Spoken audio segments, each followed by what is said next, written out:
ইব্রাহিম আলাইহিস সালাম দোয়া করেন, আল্লাহ এই যে ঘর আপনার জন্য বানাইলাম, এই ঘরের স্পেশালিটি কিছু দিয়া দেন। আল্লাহ তাআলা হুকুম দিলেন, ইব্রাহিম শোনো, আমার এই মসজিদ, আমার বাইতুল মামুর, আমার এই আসমানের মধ্যে যেই ঘর আমি আল্লাহর জন্য বানাইলাম তার নাম হলো বাইতুল মামুর, যেটা 24 ঘন্টা ফেরেশতারা জিয়ারত করে তাওয়াফ করে। এখানে 24 ঘন্টা আমি আল্লাহ তাআলার রহমত নাজিল হয়। কোন জায়গায় কাবা ঘর বানাইবেন? জিবরিল আমিন আয়েশা দেখা দেয়, আল্লাহ তাআলা জিবরাইলকে পাঠায় দেয়, জিবরাইল যাও বাইতুল মামুর যেখানে আছে, বাইতুল মামুরের মাঝখানে বরাবর একেবারে কাবা ঘরের ছাদ যেন হয় মাঝখানে, যেখানে বাইতুল মামুরের বরাবর হয়। উদ্দেশ্য হলো আমার বাইতুল মামুরে 24 ঘন্টা আমি আল্লাহ রহমত নাজিল করি। 24 ঘন্টা জিয়ারত করে ফেরেশতারা এই বাইতুল মামুর থেকে 24 ঘন্টা রহমত নাজিল হবে কাবা ঘরের ছাদে। জোরে কোন সুবহানাল্লাহ। হাদিসের মধ্যে ফরমান, উম্মতের দল বাইতুল মামুর থেকে আল্লাহ পাক রহমত নাজিল করেন কাবা ঘরের ছাদে। কাবা ঘর হলো বটগাছের মতো, যেখানে সবাই ছায়া নেয়, যেমন বটগাছের তলা, ঠিক তেমন বাইতুল মামুর থেকে রহমত আসার পর এই রহমত কাবা ঘরের ছাদ থেকে পৃথিবীর আনাচে কানাচে যতগুলো মসজিদ আছে সবগুলো মসজিদের মধ্যে এই রহমত আল্লাহ তাআলা ফেরেশতাদের মাধ্যমে ছড়া দেয়। সুবহানাল্লাহ। এবার একটু মনোযোগ দেন, এই যে মসজিদ বানাইছেন, আল্লাহ বলেন, ইন্নামা ইয়ামুরু মাসাজিদাল্লাহি মান আমানা বিল্লাহি ওয়াল ইয়াউমিল আখির ওয়া আকামাস সালাতা ওয়া আতাজ যাকাতা ওয়া লাম ইয়াখশা ইল্লাল্লাহ। আল্লাহ বলেন, নিশ্চয় মসজিদ তো আবাদ করে তারা যারা আল্লাহর উপর ঈমান আনে। মসজিদ আবাদ করে তারা, মসজিদ নির্মাণ করে তারা, মসজিদে নামাজ পড়ে তারা, মসজিদের খবরাখবর খেদমত করে তারা যারা আল্লাহর উপর ঈমান আনে, পরকালের উপর ঈমান আনে এবং নামাজ কায়েম করে যাকাত আদায় করে। আল্লাহ ছাড়া এরা কাউকে ভয় করে না, ঠিক না ঠিক? ঈমানদার মুসলমান যারা, তারা কোনদিন কখনো আল্লাহ ছাড়া দুনিয়ার কোনো পরাশক্তিরে ভয় করে না, ঠিক কি না? निगाह मुमिन से तू बदल जाती है तकदीर, निगाह मुमिन से तू बदल जाती है तकदीर, बंदा की कुव्वत नहीं कुदरत का इशारा, ए बंदा की कुव्वत नहीं कुदरत का इशारा, ऐ मुर्द खिरद तर्क मासी की ज़रूरत, ऐ मुर्द खिरद तर्क मासी की ज़रूरत, अब सुहबत सालिह की सवा कोई नहीं चरा, अब सुहबत सालिह की सवा कोई नहीं चरा, मरदूद है पीछे हमें खबर नहीं लेकिन, मरदूद है पीछे हमें खबर नहीं लेकिन, एक वक्त में गालक जो अमाल सारा, एक वक्त में गालक जो अमाल सारा। মসজিদগুলো আল্লাহ তাআলার সবথেকে বেশি পছন্দনীয় ঘর এবং পৃথিবীর সবথেকে বেশি শান্তি ও নিরাপদ ঘর। আল্লাহ তাআলা জমিনের মধ্যে দুইটা জিনিসকে খুব পছন্দ করে আর মহব্বত করে পাঠিয়েছেন। এক নাম্বার হলো নবীগণ। নবীগণ আল্লাহ তাআলার সবথেকে প্রিয় বান্দা। আর দুনিয়ার মধ্যে যত জায়গা আছে সব থেকে প্রিয় জায়গা আল্লাহর হলো মসজিদ। একটা মসজিদ 24 ঘন্টা রহমত নাজিল হয়। সুবহানাল্লাহ। কোনো নির্ধারিত টাইম নয়, দিন রাত 24 ঘন্টা যেখানে রহমত নাজিল হয় তার নাম হলো মসজিদ। মুসল্লি থাকুক আর না থাকুক, নামাজ চলাকালীন সময়ও যেমন রহমত নাজিল হয়, আবার মসজিদ যখন বন্ধ থাকে শূন্য থাকে তখনও তেমনই রহমত নাজিল হয়। সুবহানাল্লাহ। পয়গম্বর ইব্রাহিম খলিলুল্লাহ যখন কাবা ঘর নির্মাণ করেন ওনার ছেলে ইসমাইল আলাইহিস সালামকে নিয়ে, তখন মসজিদ বানানোর পর যে কিছু পাথর অবশিষ্ট রয়ে গিয়েছিল, আল্লাহ তাআলাকে প্রশ্ন করলেন, একটা পাথরের উপর দাঁড়ায় আল্লাহকে জিজ্ঞেস করলেন, আল্লাহ এই পাথরগুলো যে রয়ে গেছে এই পাথরগুলো কি করব? আল্লাহ তাআলা বলেন, তুমি এই পাথরগুলো চতুর্দিকে নিক্ষেপ করে দাও। ইব্রাহিম আলাইহিস সালাম বলেন, আল্লাহ এই পাথর নিক্ষেপ করে দিলে কি হবে, আর আমার হাতে কত শক্তি আছে আর কত দূরই যাবে?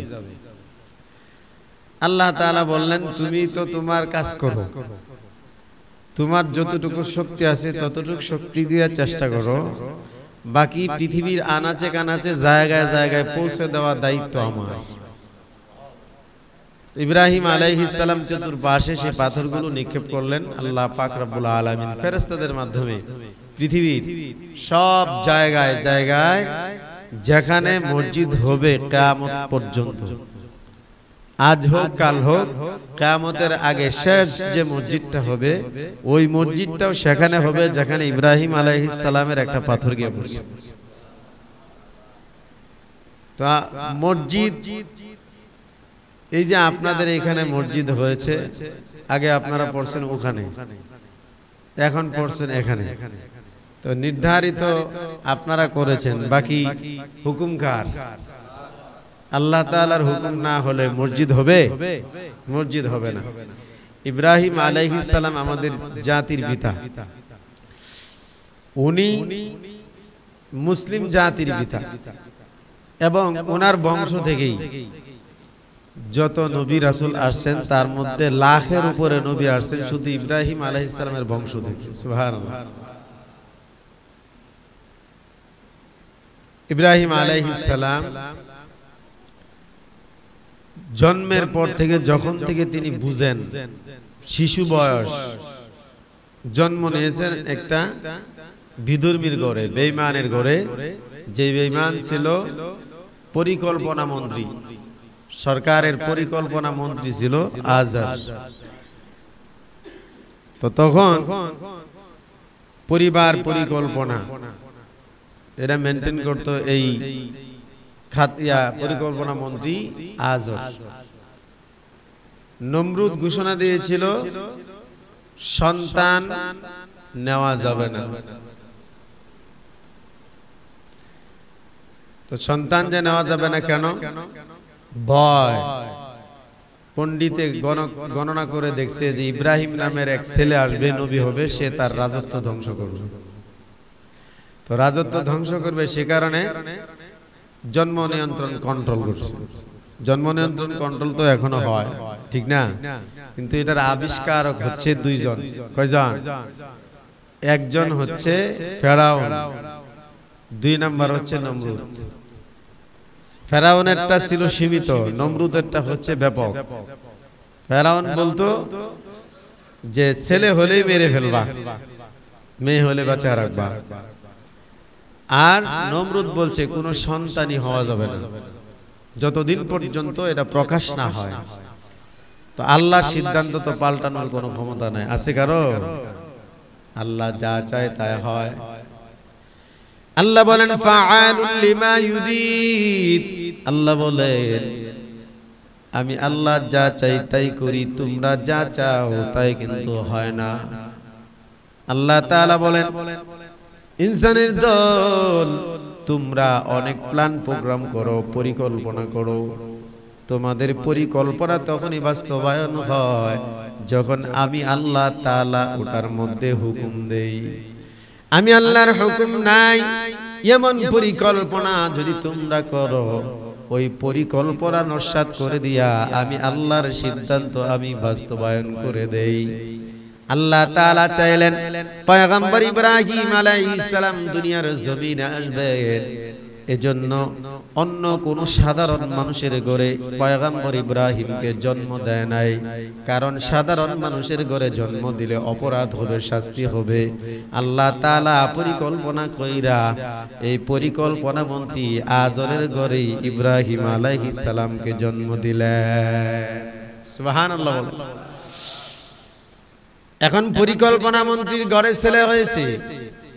নমরুদ ডাক দিয়া বলে, কি ব্যাপার, জন্ম নিয়ন্ত্রণ তো বন্ধ করতে বলছিলাম, তোমার ঘরে সন্তান কেন?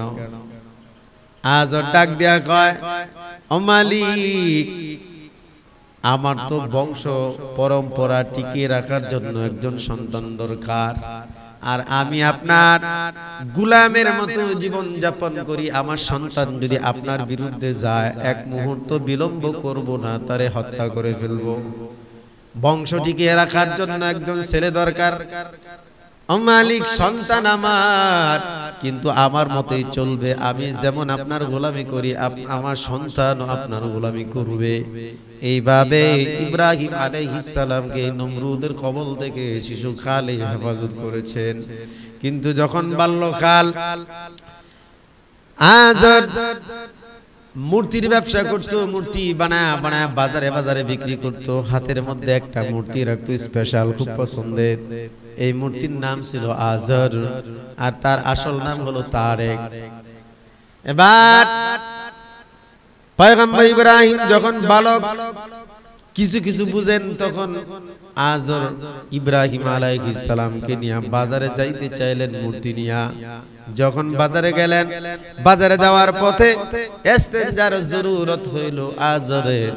এজন্য কাঁধ থেকে মূর্তিটা নামায়া ইব্রাহিম আলাইহিস সালামকে বলেন, এই মূর্তিটার হেফাজত করো, ই আমার খোদা, এর হেফাজত করবা, দেখবা কেউ যেন কোনো ক্ষতি না পৌঁছায়।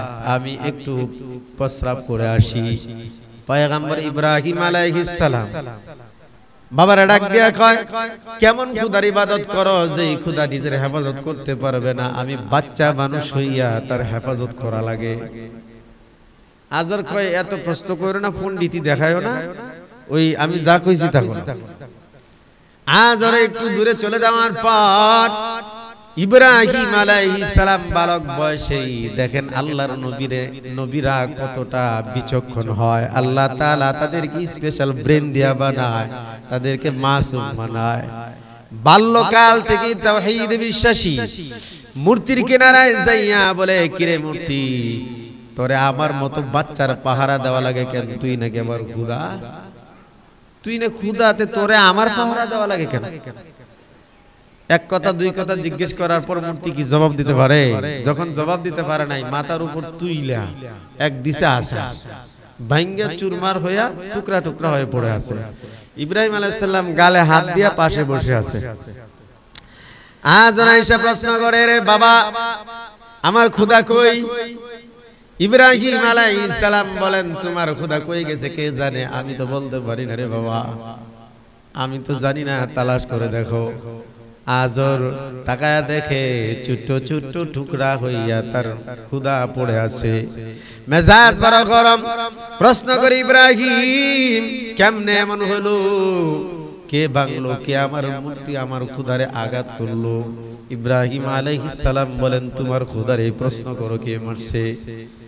আজর বলে, এটা কেমন কথা বলো, বুকামি কথা বলো, মূর্তি কি কথা বলতে পারে?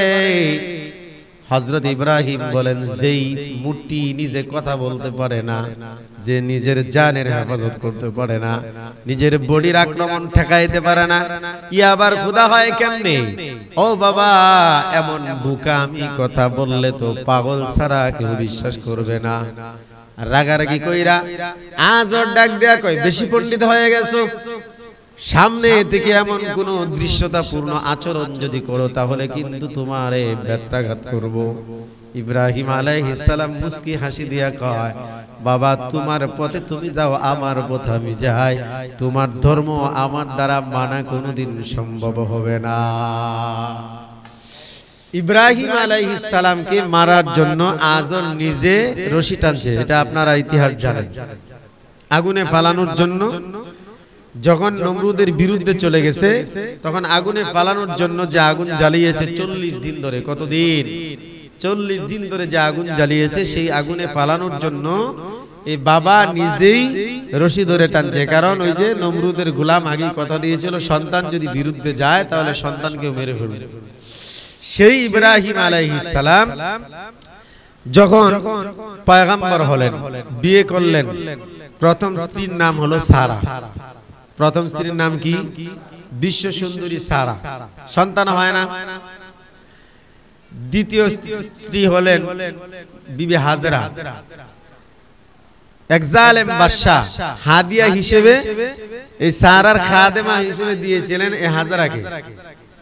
তো যখন সন্তান হয় না তখন সারা বলতেছে পয়গম্বর ইব্রাহিমকে, স্বামী সন্তান যেহেতু আমার হয় না, তাহলে হাজরাও যেহেতু অনেক পুণ্যবতী, ধর্মভীরু, পরহেজগার, মেয়েটা খুব ভালো, আপনি বিয়ে করে ফেলেন। হয়তো আল্লাহ যদি তার গর্ভে সন্তান দেয় তাহলে আমাদের তো সন্তান হইল। ইব্রাহিম আলাইহিস সালাম বলেন, পরে তো আবার তুমি মন খারাপ করবা না, কারণ মেয়েরা তো এই জিনিসটা মানতে পারে না। ঠিক না বেঠিক বলেন? এমনও হয়েছে স্ত্রী খুব অসুস্থ, স্বামী বিয়ে করাইছে বা অনুমতি দিছে, স্বামী দ্বিতীয় বিয়ে করার পর প্রথম স্ত্রী ভালো হয়ে গেছে, একটু সুস্থ হয়েই বলে এটারে নগদে তালাক দাও। কি কথা বলেন? ঠিক না বেঠিক? স্ত্রীরা সব মানতে পারে কিন্তু এই জায়গায় কোনো আপোষ করতে পারে না। ইব্রাহিম আলাইহিস সালাম বলেন, তুমি এখন বলতেছো কিন্তু পরে যদি বিয়ে করি, তারপর তুমি যদি আবার রাগারাগি করো, তোমার যদি মিল না হয় তাহলে তো সংসারে অশান্তি হবে। সারা বলতেছে, কয় না, এমন হবে না, আমি নিজেই তো তারে জানি, চিনি, সুতরাং সে তো আমাকে মানেই, মান্য করে আমারে, সুতরাং বিয়ে করে ফেলেন। বিয়ে করলেন। বিয়ে করার পর প্রথম সন্তান হলো হযরত ইসমাঈল আলাইহিস সালাম। জিবরাইল আমিন, মিকাইল আমিন, দুইজন ফেরেশতারে দিয়ে আল্লাহ সুসংবাদ পাঠাইলেন।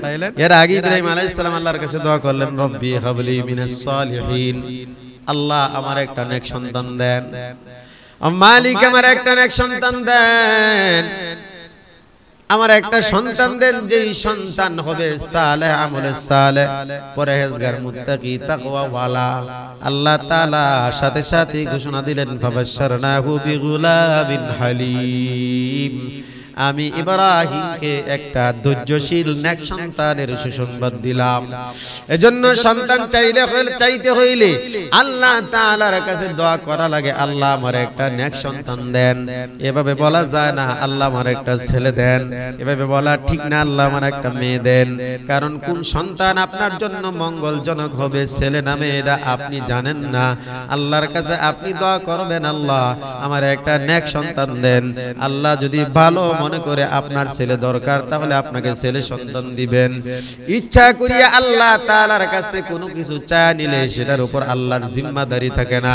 হযরতে লুকমানকে আল্লাহ বলেন, এ লুকমান, তোমার আমি অপশন দিলাম, তুমি নবী হইতে চাও নাকি তুমি হাকিম হইতে চাও? হযরতে লুকমান বড় বিচক্ষণ ছিলেন, প্রশ্ন করেন, আল্লাহ আপনি যদি আমারে নবী বানাইতেন তাহলে আমারে জিজ্ঞেস করতেন না। বুঝা গেল এটা আপনার পছন্দ না, যত নবী বানাইছেন কোন নবীরে তো জিজ্ঞেস করে নবী বানান নাই। ও মালিক, আপনি যেহেতু পছন্দ করে নবী আমারে বানান নাই, সুতরাং নবী আমার হওয়ার ইচ্ছা নাই, সুতরাং আমি হাকিম হইতে চাই। আল্লাহ তাআলা বলেন, যাও, তোমার পছন্দ আমারও পছন্দ। কারণ লুকমান বুঝলেন, যদি আমি চায়া নবী হই, আল্লাহ তাআলা অতটা জিম্মাদারি আমার উপর নেবে না যতটা অন্য নবীর উপর জিম্মাদারি নেয়। এজন্য কোনো কিছু জিনিস চা নিলে সেটার মধ্যে কিন্তু বেশি ধরনের নুকসান থাকে। আপনি আল্লাহর কাছে বলবেন, মালিক সন্তান দরকার, নেক সন্তান চাই, আল্লাহর কাছে বলবেন, আল্লাহ নেক সন্তান দেন। আল্লাহ পছন্দ করে যা দিবেন ওটার মধ্যে আপনার মঙ্গল। বাবা ইব্রাহিম ছেলেও চায় নাই, মেয়েও চায় নাই, দোয়া করছেন, আল্লাহ নেক সন্তান দেন। আল্লাহ চাইলেন, দিলেন নেক সন্তান। জিবরাইল মিকাইল পাঠায় দিলেন। দুইজন আইসা হযরত ইব্রাহিমের ঘরের দরজায় এসে সালাম দেয়। সালাম দেওয়ার পর ঘরের মধ্যে প্রবেশ করলেন মানুষের সুরত দুইরা। হযরতে পয়গম্বর ইব্রাহিম দুইজনকে বাসানোর পর বাসুরকে বুনা করিয়া সামনে যখন দস্তরখানে পরিবেশন করলেন, জিবরাইল মিকাইল মানব সুরতে হলেও তো তারা ফেরেশতা, খানায় হাত দেয় না, মুখ হাত গুটায় বসে আছেন। পয়গম্বর ইব্রাহিম মনে কষ্ট পাইলেন, হায় হায়, জীবনে কোনোদিন মেহমান ছাড়া খানা খাই নাই, আজকে মেহমানের বুঝি আমার খেদমতে ত্রুটি হয়ে গেল। প্রশ্ন করলেন, ও ভাই, যে খাবারের আয়োজন করলাম আপনাদের কি পছন্দ না? আপনাদের যা পছন্দ হয় এই খাবারের আইটেম বলেন, আমি পছন্দ মতো খাবার দিব।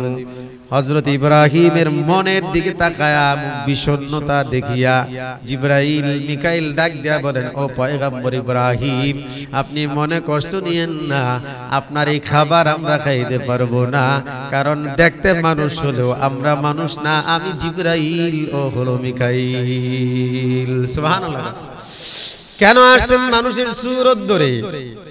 জিবরাইল মিকাইল দুইজন বলে, ও পয়গম্বর, দুইটা সংবাদ নিয়ে আসছি, একটা সুসংবাদ আর একটা দুঃসংবাদ, কোনটা আগে শুনবেন বলেন?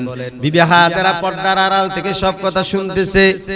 হযরত ইব্রাহিম প্রশ্ন করেন, জিবরাইল মিকাইল কেন আসছেন, তাহলে আগে সুসংবাদটা দেন। জিবরাইল ডাক দেখো, ও পয়গম্বর, আপনি না দোয়া করছেন আল্লাহ তাআলা যেন আপনার নেক সন্তান দেন? কাহা ওই দোয়া কবুল করি আল্লাহ পাক আমাদেরকে পাঠাইছেন আপনাকে একটা নেক সন্তানের সুসংবাদ দেওয়ার জন্য। আপনার একটা নেক সন্তান হবে ছেলে সন্তান, যার নাম হবে ইসমাইল। সুবহানাল্লাহ। শুধু ইসমাইল সাধারণ কোন মানুষ না, নবী হবে, নবীদের বাবা হবে, তার ওরস থেকে বংশ থেকে হাজার হাজার নবী আসবে। জোরে কোন সুবহানাল্লাহ। পর্দার আড়াল থেকে বিবি হাজেরা হাসতেছেন। পয়গম্বর ইব্রাহিম প্রশ্ন করেন, ভাই, আমি বার্ধক্যে পৌঁছে গেছি, আমার বয়স 82 থেকে 86 বছর হয়ে গেছে, চুলদারি সাদা হয়ে গেছে, বার্ধক্যে উপনীত হয়ে গেছি, আমার এমন সেই পুরুষত্ব এখন আর নাই। আমার বিবি হাজেরাও তো বড় দুর্বল, একেবারে দুর্বল হয়ে গেছে, বান্দার মতো হয়ে গেছে, কেমনে সম্ভব? জিবরাইল মিকাইল বলেন, আপনারে যখন আল্লাহ বানাইছে, বাবা আদমরে যখন আল্লাহ বানাইছে, তখন তো কিছুই ছিল না, শূন্য থেকে আল্লাহ তাআলা বাবা আদম মা হাওয়ারে যদি বানানোর ক্ষমতা রাখে, তাহলে আপনার গর্ভ থেকে সন্তান দেওয়া তো আল্লাহর জন্য আরো সহজ। সুবহানাল্লাহ। দ্বিতীয় সংবাদ কি? পয়গম্বরকে জিবরাইল মিকাইল ডাক দেয়া বলে, পয়গম্বর লূত আলাইহিস সালামের জাতি ধ্বংস করে দেওয়ার জন্য আল্লাহ পাঠাইছে। আগে তো নবী আসতো জেলায় জেলায়, কথা বুঝছেন নি? দেখেন গাজীপুর একজন, ময়মনসিংহ একজন, তো পয়গম্বর ইব্রাহিম এক জায়গায়, লূত আলাইহিস সালাম আরেক জায়গায়। বর্তমানে আরব সাগরের কাছে যেখানে, সেখানে ছিল লূত আলাইহিস সালাম। তো ইব্রাহিম আলাইহিস সালাম জিজ্ঞেস করলেন, কেন ধ্বংস করবেন, কি হয়েছে? আপনি কি জানেন না এই জাতি কত খারাপ? পুরুষে পুরুষে বিয়ে করে। এই জাতি কি করে? পুরুষে পুরুষে বিয়ে করে, সমকামিতায় লিপ্ত, যেটা মধ্যপ্রাচ্যে সব থেকে বেশি হয়। ঠিক না বেঠিক? দুনিয়ার মধ্যে সব থেকে বড় গুনাহ যেটা শিরিকের পর, সেটা হলো সমকামিতা। এমনকি লূত আলাইহিস সালামের কাছে জিবরাইল মিকাইল যখন গেছেন, এখান থেকে যাওয়ার পরে এদের চেহারা সৌন্দর্য দেখে মানুষের মতো চেহারা, কিন্তু তাদের চেহারা কত আলোকিত নূরান্বিত দেখে এরা এদের প্রতি লোভ করছে। নাউজুবিল্লাহ বলেন। যাই হোক, অনেক লম্বা কথা। শেষ পর্যন্ত ইসমাইল আলাইহিস সালাম যখন বড় হলেন, তখন আপনারা জানেন বাল্যকালে সেই কাবা ঘরের কিনারায় বনবাস দিয়েছিল হাজেরা আর হযরত ইসমাইল আলাইহিস সালামকে। কেন? ওই যে সারার ভিতরে আসছে হিংসা, বলতেছে, কয় আপনি ইসমাইল হইছে দেখে এখন হাজেরারে বেশি ভালোবাসেন, আমার এখন দাম নাই। ইব্রাহিম আলাইহিস সালামকে আগেই তো কইছিলাম যে তুমি সহ্য করতে পারবা না, আমি এত কিছু বুঝে নাই, এনে থাকতে পারতো না, আরে দূরে কোথাও বনবাস দিয়ে আসে। তো আল্লাহ তাআলার কাছে জিজ্ঞেস করার পরে আল্লাহ বললেন, নিয়ে যাও সেই কাবা ঘরের কিনারায়, সেই আরবে মরুভূমিতে দিয়ে আসো, সেখানে থাকবে ইসমাইল আর হাজেরা, আমি দেখাশোনা করব। সুবহানাল্লাহ। ইতিহাস অনেক লম্বা, সেগুলো বলতে যাব না। জিবরাইলের ডানায় ভর করে ইব্রাহিম আলাইহিস ইসমাইল তিনজনকে জিবরাইল ডানায় ভর করায় সেখানে দিয়ে আসলেন। ওখানেই বড় হলো, বড় হওয়ার পর ইবাদত করার জন্য ঘর দরকার, সেজন্য বানাইলেন কাবা ঘর, বাপ বেটা মিলা।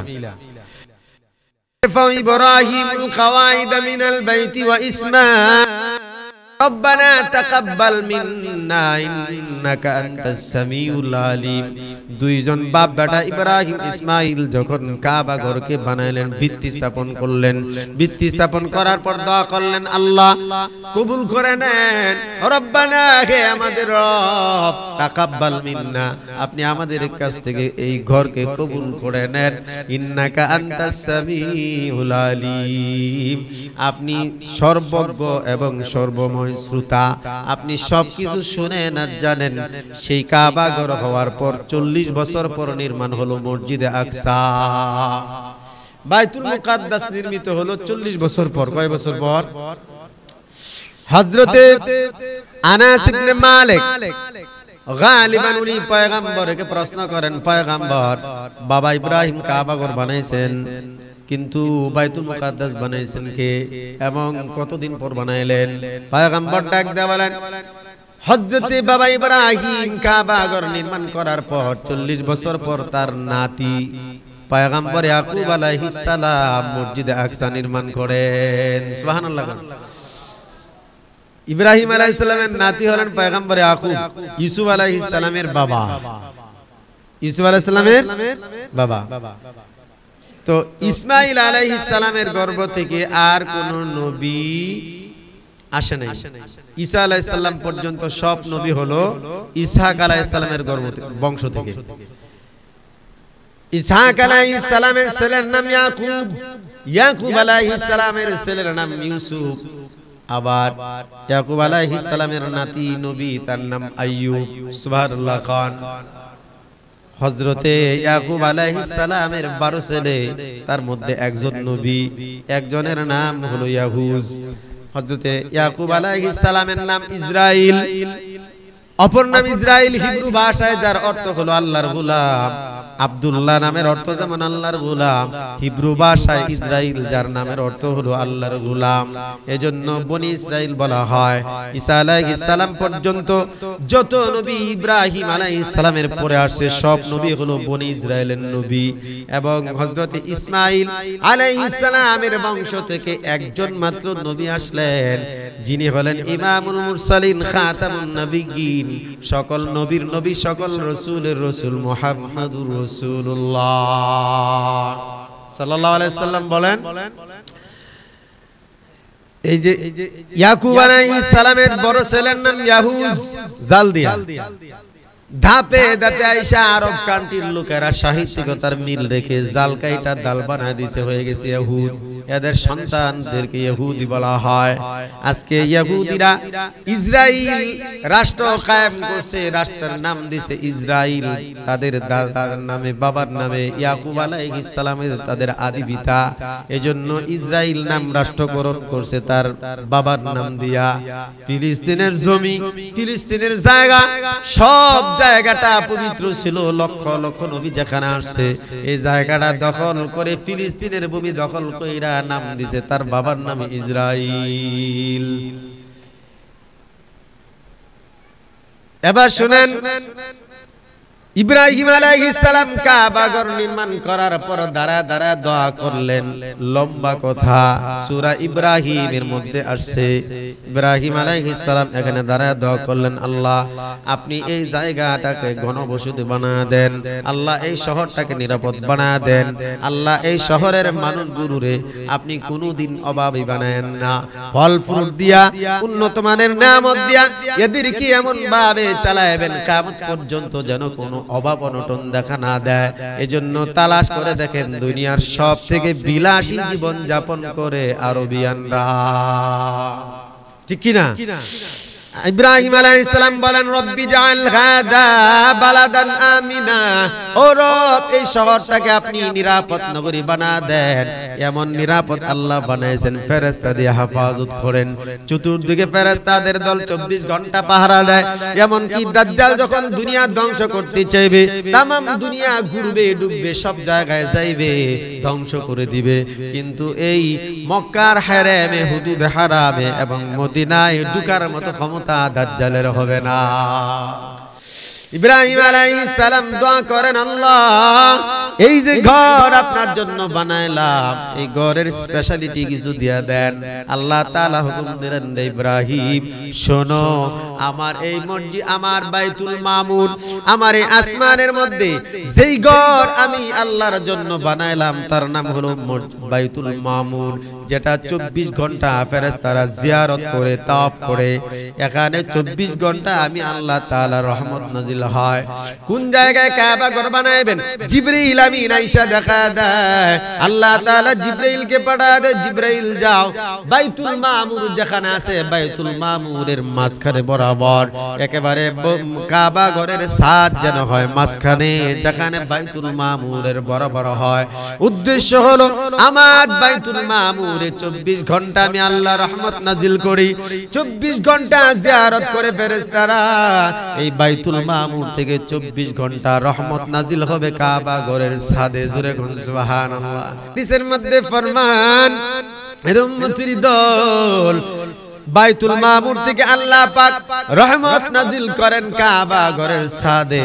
কাবা ঘর হলো বটগাছের মতো, যেখানে সবাই ছায়া নেয় যেমন বটগাছের তলায়, ঠিক তেমন বাইতুল মামুর থেকে রহমত আসার পর এই রহমত কাবা ঘরের ছাদ থেকে পৃথিবীর আনাচে কানাচে যতগুলো মসজিদ আছে সবগুলো মসজিদের মধ্যে এই রহমত আল্লাহ তাআলা ফেরেশতাদের মাধ্যমে ছড়া দেয়। সুবহানাল্লাহ। এবার একটু মনোযোগ দেন, এই যে মসজিদ বানাইছেন আল্লাহ বলেন, ইন্নামা ইয়ামুরু মাসাজিদাল্লাহি মান আমানা বিল্লাহি ওয়াল ইয়াউমিল আখির ওয়া আকামাস সালাতা ওয়া আতাজ যাকাতা ওয়া লাম ইয়াখশা ইল্লাল্লাহ। আল্লাহ বলেন, নিশ্চয়ই মসজিদ তো আবাদ করে তারা যারা আল্লাহর উপর ঈমান আনে। মসজিদ আবাদ করে তারা, মসজিদ নির্মাণ করে তারা, মসজিদে নামাজ পড়ে তারা, মসজিদের খবরাখবর খেদমত করে তারা যারা আল্লাহর উপর ঈমান আনে, পরকালের উপর ঈমান আনে এবং নামাজ কায়েম করে যাকাত আদায় করে। আল্লাহ ছাড়া এরা কাউকে ভয় করে না, ঠিক না ঠিক? ঈমানদার মুসলমান যারা তারা কোনদিন কখনো আল্লাহ ছাড়া দুনিয়ার কোনো পরাশক্তিরে ভয় করে না, ঠিক কি না? ওই যে দেখেন মসজিদ আকসার জন্য, বাইতুল মুকাদ্দাসের জন্য ফিলিস্তিনি ভাই বোনেরা, বাচ্চারা পর্যন্ত নিজেদের জান বিলায় দেয়, একটু ভয় পায় না। এই যে কামান ট্যাঙ্কের গুলার সামনে ছোট্ট পাথর নিয়ে বাচ্চারা পর্যন্ত দাঁড়া যায়, তাদের ঈমান এত মজবুত। আমার তো মনে হয় ফিলিস্তিনের একটা বাচ্চার ঈমানের সাথে আমাদের দেশের হাজার মুসলমানের ঈমানও কুলাইবে না, ঠিক কি না? উপর দিয়া যুদ্ধ বিমান, বোমারু বিমান, নিচে দিয়া ট্যাঙ্ক কামান আসতেছে, এরপরে ওই বাচ্চারা বালকরা কিন্তু পাথর নিয়ে সামনে দাঁড়ায় যায়। আল্লাহ বলেন, ওয়ালাম ইয়াখশা ইল্লাল্লাহ। আমি আল্লাহর উপর ঈমান আনার পর যারা আখিরাতের উপর ঈমান আনে তারা আমি আল্লাহরে ছাড়া কাউরে ভয় করে না। কারণ যখন ঈমানদার মুসলমান জিহাদের ময়দানে বেঈমানের বিরুদ্ধে যায় তখন তার চোখে আল্লাহ তাআলা জান্নাত ধরে দেয়। সুবহানাল্লাহ বলেন।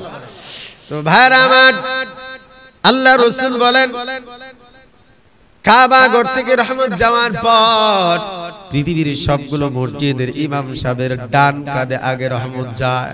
সুবহানাল্লাহ কয় না? কোথায় যায়? ইমাম সাহেবের ডান কাঁধে, ইমাম সাহেবের ডান কাঁধে রহমত যাইয়া ইমাম সাহেবের ডানে যে প্রথম মুসল্লি থাকে তারপরে প্রথম মুসল্লি প্রথমেই তার রহমত পেয়ে যায়, এরপর বাম পাশের মুসল্লি, আবার ডান পাশের মুসল্লি, এইভাবে এক কাতার দুই কাতার করিয়া মসজিদের মুসল্লিদেরকে রহমত বন্টন করার পর আল্লাহ তাআলা ফেরেশতাদেরকে হুকুম দেন, এবার পুরা গ্রামবাসীর উপর রহমতটা ছড়ায়া দাও। সুবহানাল্লাহ বলেন, আরো জোরে বলেন। তাহলে মসজিদ হলো রহমতের ঘর, ঠিক না? মসজিদে আসতে হবে রহমত পাওয়ার জন্য। ওই যে আম রহমত যেটা, এটা তো গাঞ্জাখুর মদখুরও পায়, পায় না? যেই রহমত আল্লাহ তাআলা দুনিয়ায় ছড়ায়া দেয় ওটা সাধারণ রহমত, ওটা সবাই পায়, বেনামাজিও পায়, সুদখুর ঘুষখুর বেঈমানও পায়, ওরা রহমত পায়। কিন্তু আল্লাহ তাআলার খাস রহমত, বিশেষ রহমত যে বান্দা মসজিদে আইসা ইমামের পেছনে নামাজ পড়ে ও বান্দা সরাসরি আল্লাহ তাআলার খাস রহমত পায়। সুবহানাল্লাহ। এজন্য আল্লাহ বলেন, মান আমানা বিল্লাহি ওয়াল ইয়াউমিল আখির ওয়া আকামাস সালাতা ওয়া আতাজ যাকাতা ওয়া লাম ইয়াখশা ইল্লাল্লাহ ফাআসা উলাইকা আইয়াকুনু মিনাল মুহতাদিন। এই বান্দারা দ্বারা মসজিদ আবাদ করে, এই বান্দারা দ্বারা মসজিদ কায়েম করে, যারা মসজিদের খেদমত করে, এই বান্দারা হয়তোবা এই কাজগুলো করার কারণে আল্লাহ বলেন অতি দ্রুত তারা হেদায়েত পেয়ে যাবে। জোরে বলেন সুবহানাল্লাহ। আমার ভাইরা, মসজিদ করাটা কিন্তু বড় কিছু না, কিন্তু মসজিদ আবাদ রাখা হলো সবথেকে বড় জিম্মাদারি। ঠিক না ঠিক বলেন? একটা ফ্যাক্টরি চালু দেওয়া খুব বড় কিছু না, একটা বিজনেস শুরু করা বড় কিছু না, কিন্তু এটারে ঠিক রাখা এটা হলো বড় জিম্মাদারি। একটা পরিবারে 5টা সন্তান থাকে, কয়টা? ধরেন 5টা সন্তান আছে। এই পরিবারের যে গার্ডিয়ান, সে এই 5টা সন্তানকে আদর্শ সন্তান বানানো, এটা হলো তার বড় জিম্মাদারি। সন্তান তো যেখানে ইচ্ছা সেখানে যা ইচ্ছা তার জন্ম হইতেছে না। সবারই সন্তান হয়, কিন্তু সবার সন্তান তো আর আদর্শ হয় না। আদর্শ হয় তো আদর্শ বানানোটা হলো পিতা মাতার জিম্মাদারি। মসজিদ বানানোটা মুসলমানের জিম্মাদারি, কিন্তু মসজিদে এটার আবাদ রাখা, কায়েম দায়েম রাখা, এটাকে নামাজি দ্বারা ভরে রাখা, এটাকে সৌন্দর্য ঠিক রাখা, এটার কাজ হলো ইমানদারি। এখন আমরা জায়গা জায়গায় মসজিদ বানাই, কিন্তু সুন্দর হয়, কিন্তু মুসল্লি কম থাকে। ঠিক না ঠিক বলেন? দেখেন, আপনি বলবেন শয়তান আমারে ধোঁকা দেওয়ার জন্য মসজিদে আসি না। পয়গম্বর মুসা আলাইহিস সালাম বাবা আদমকে একদিন প্রশ্ন করেন, একটু মনোযোগ দেন। কারণ একজন বাবার যদি কয়েকজন সন্তান থাকে, প্রথম সন্তান হয় একটু ভদ্র, মাজ্জা সন্তান হয় একটু রাগী এবং একটু তুকুর মেজাজের হয়, কথা কয় না। কারণ বড় সন্তানের দায়িত্ব হয় বাবার পর সংসারের হাল ধরার, কথা কয় না। বড় সন্তান, বড় ছেলের জিম্মাদারি তাকে বাবার পর পুরা সংসারটাকে দেখাশোনা করার। এজন্য তার বড় ধৈর্যের প্রয়োজন হয়। আল্লাহ তাআলা ওই ধৈর্য দিয়া দেয় বড় সন্তানরে। আবার মাঝে মাঝে ব্যতিক্রম হয়, কিন্তু অধিকাংশই বড় সন্তান হয় বড় ধৈর্যশীল। ঠিক কি না?